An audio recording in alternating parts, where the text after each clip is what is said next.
Hello বন্ধুরা, তোমরা সবাই কেমন আছো? আশা করি সবাই ভালো আছো। Welcome to our kitchen.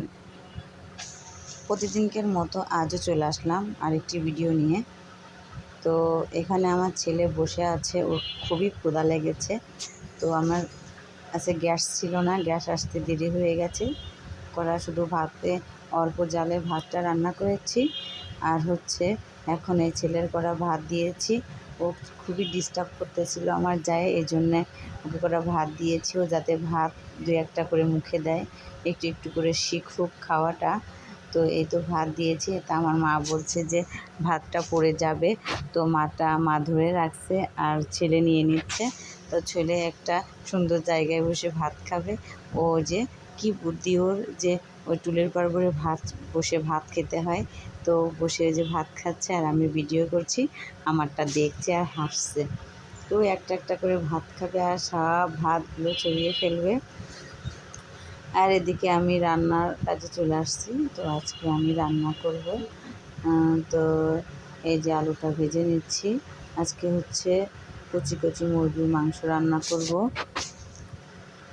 তো আমি এই যে মাংস রান্না করার জন্য গোটা গরম মশলা দিয়ে দিয়েছি আর পেঁয়াজটা দিয়ে দেবো। পেঁয়াজটা সুন্দর করে লাল লাল করে ভেজে নেব। তারপরে এদিকে ছেলে ভাত খাচ্ছে আর পুরো ঘর ছড়িয়ে ফেলেছে।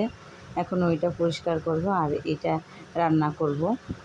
তারপরে আবার একটু কাজ আছে, রান্না করে মেয়েদের খেতে দিতে হবে, সেটার জন্য তাড়াহুড়া করছি।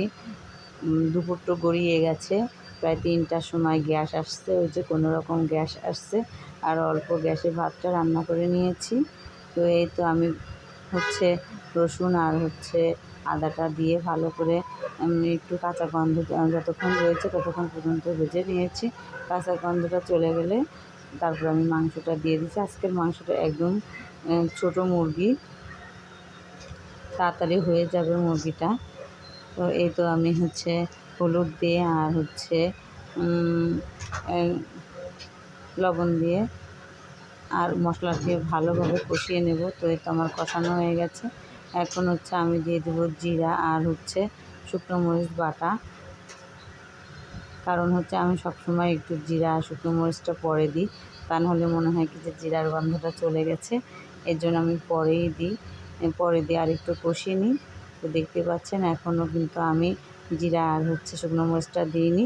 আজকে আমার মরিচটা কম ছিল, শুকনো মরিচটা একটু কাঁচা মরিচও দিয়ে দিয়েছি মাংসের মধ্যে। তো এভাবে করে আমি অনেকক্ষণ নাড়িয়ে নিব। এর পাশে রান্না করতে করতে দেখে আসি ছেলে কী করছে। ততক্ষণ মাংসটা কষানো হয়ে যাবে আর একটু। আর যে আলুগুলো ভেজে দিয়েছি সেগুলোও দিয়ে দেব। তো এতে আমি কষিয়ে নিয়েছি। এখন পরিমাণ মতন জল দিয়ে দেব, দিয়ে ঢেকে দেব।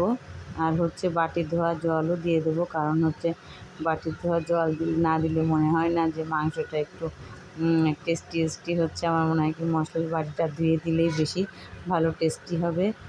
তো এই যে আমি বাটিটা ধুয়ে একটু জল দিয়ে দিলাম।